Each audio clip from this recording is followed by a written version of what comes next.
There's a truth most people don't like to admit. Not everyone will respect you. And that's not always a reflection of you. It's often a reflection of them, their values, their insecurities, their upbringing, their fears. But how you respond, that defines who you are. So let me share with you 5 powerful ways to handle people who don't respect you. When people disrespect you, the most natural instinct is to react. You might feel the urge to defend yourself, to raise your voice, to put them in their place. But here's the truth. When we react impulsively, we give away our power. We let someone else's behavior dictate our actions. And when that happens, we've already lost, not to them, but to ourselves. The alternative is harder. It takes more discipline. It requires strength. It demands that you stay grounded in your values. What does that mean? It means choosing who you want to be, even when the world doesn't make it easy. It means refusing to let someone's disrespect push you into becoming someone you're not. Because when you know what you stand for, kindness, integrity, patience, courage, you become unshakable. You stop bending to every storm. You stop shrinking in the face of negativity. You become the kind of person who doesn't just talk about character, you live it. Positive values are your compass.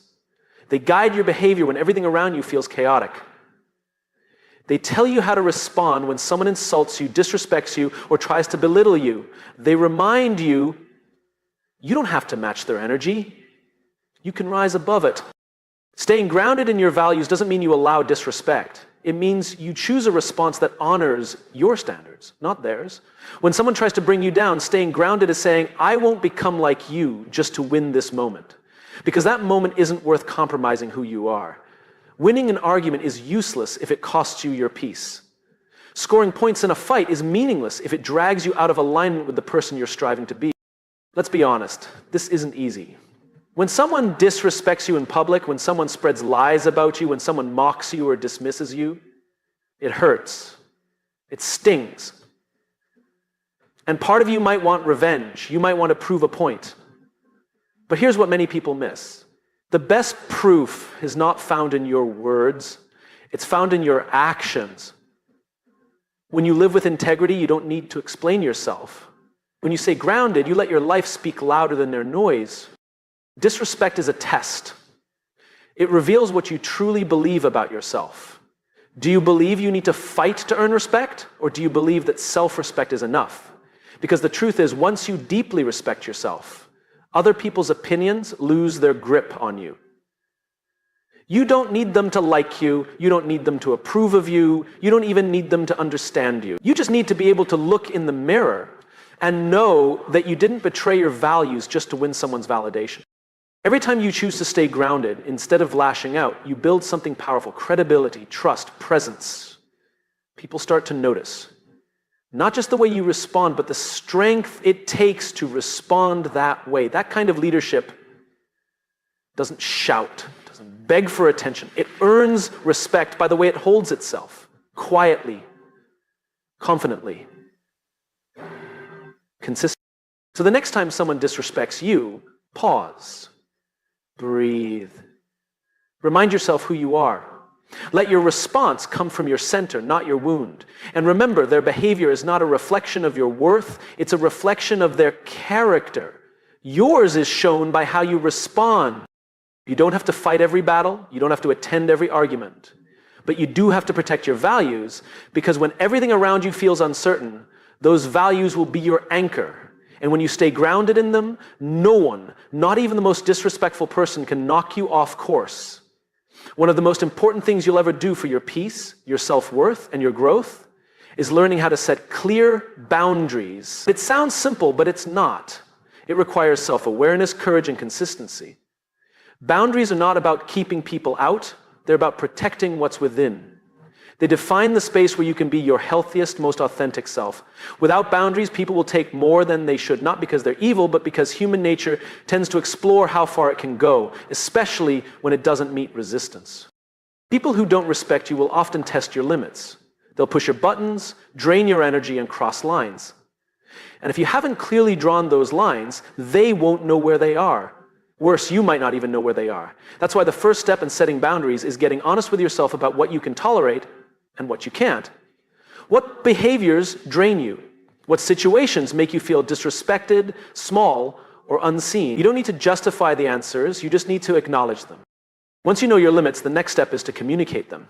This is where most people struggle. We fear being perceived as rude, difficult, or selfish. But setting boundaries isn't about being unkind, it's about being clear. Clarity is kindness. When you say, I'm not comfortable with that, or I need some time to think before I respond, or I won't continue this conversation if it stays disrespectful, you're not attacking anyone. You're simply stating your truth.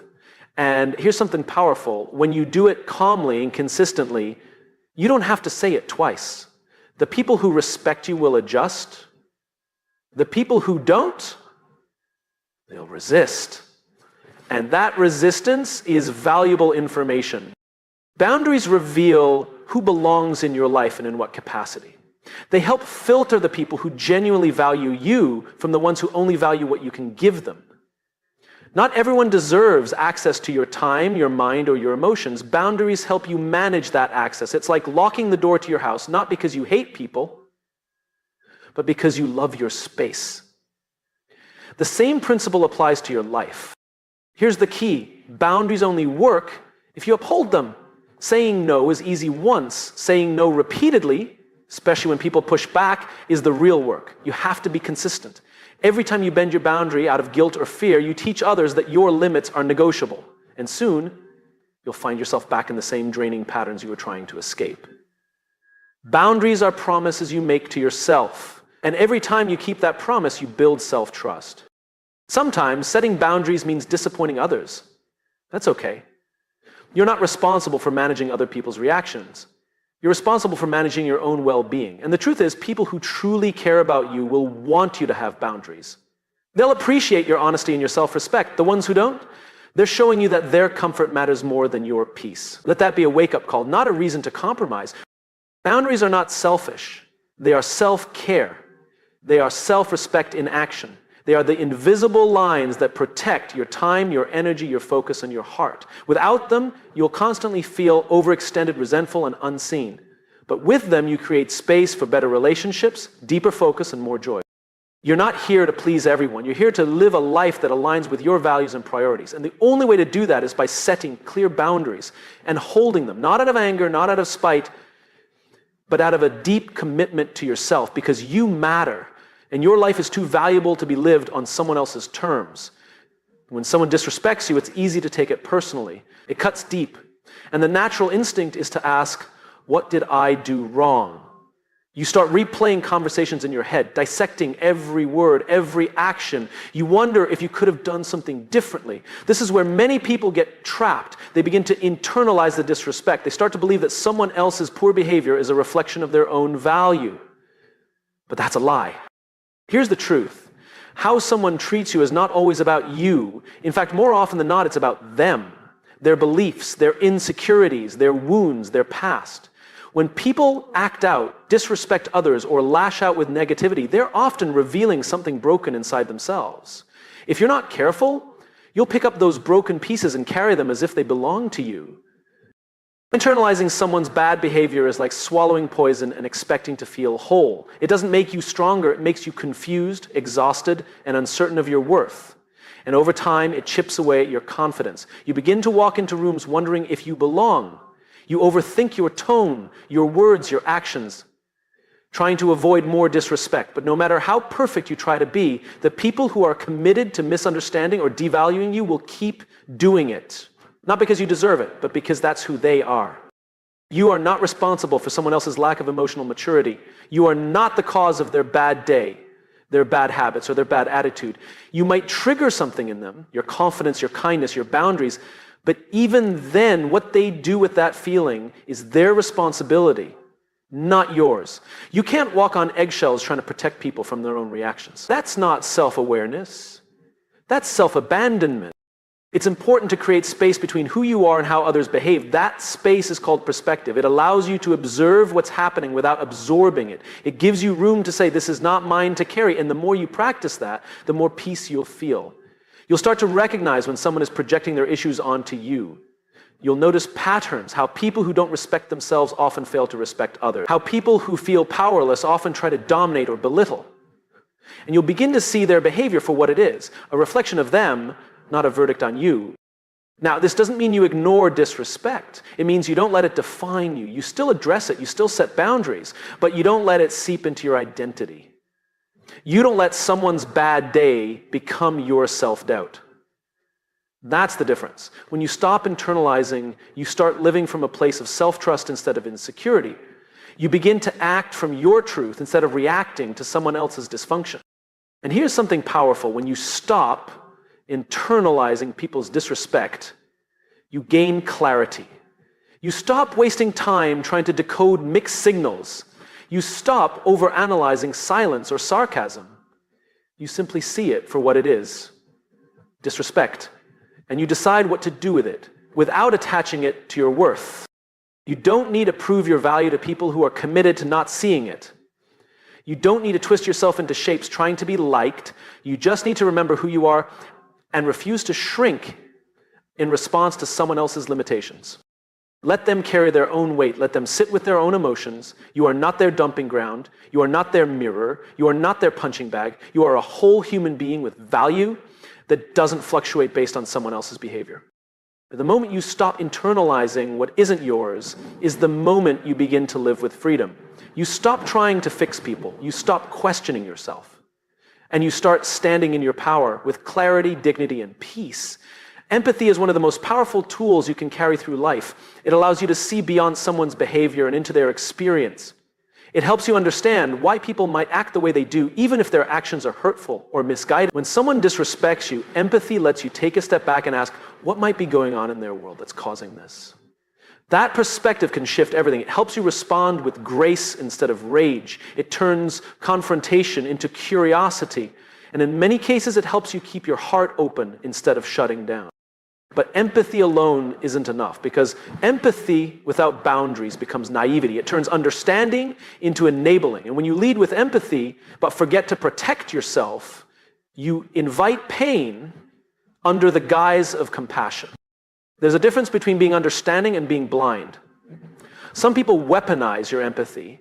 They know you care. They know you try to see the good in others. And they'll use that against you. They'll test how much you'll tolerate. They'll cross your boundaries and expect forgiveness. They'll behave badly and hide behind excuses. And if you're not careful, you'll keep giving second chances to people who never learned from the first. That's why empathy must be paired with wisdom.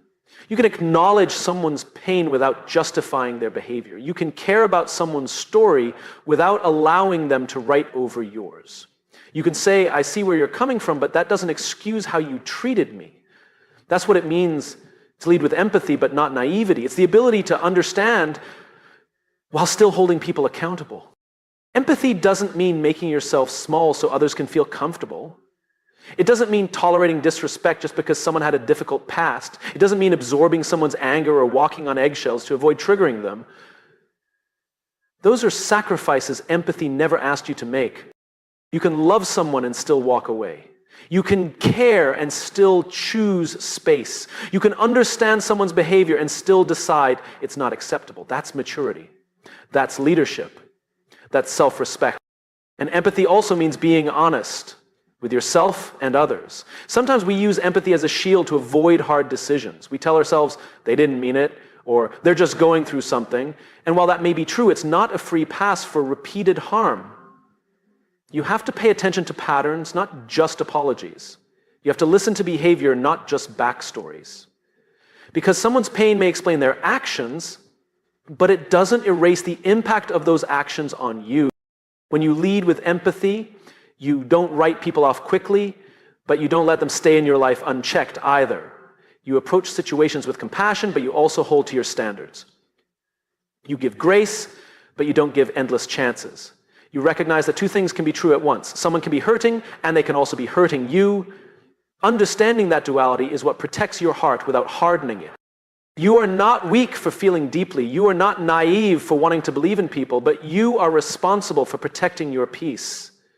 That means using empathy wisely. That means being kind, not gullible. That means knowing when to lean in and when to let go. In the end, leading with empathy but not naivety is a form of strength. It means you choose to see people as more than their worst moments, but you also choose not to lose yourself in trying to save them. It means you remain soft but not foolish. Open-hearted but self-aware. It means you lead from love, with clarity, with courage, and with the wisdom to know when enough is enough.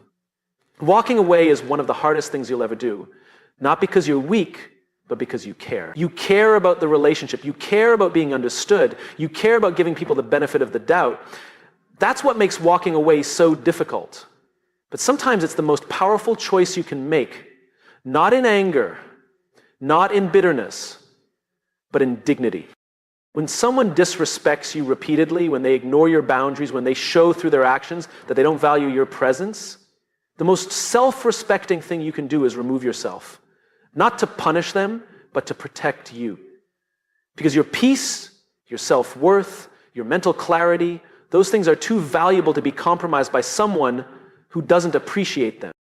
There's a misconception that walking away is giving up, but in truth it's the opposite. It's giving up trying to change someone who has no intention of growing. It's giving up sacrificing yourself in the name of loyalty. It's giving up the idea that you must tolerate disrespect in order to be the bigger person. Walking away is not quitting, it's choosing. Choosing peace over chaos, clarity over confusion, self-respect over constant explanation. But here's what matters just as much as the decision to walk away. How you do it, you don't need to slam the door. You don't need to broadcast your exit or make a dramatic scene. Dignity is quiet. It doesn't yell. It doesn't seek revenge. It simply says, this is not where I belong, and it moves on. You don't need them to see your worth in the moment.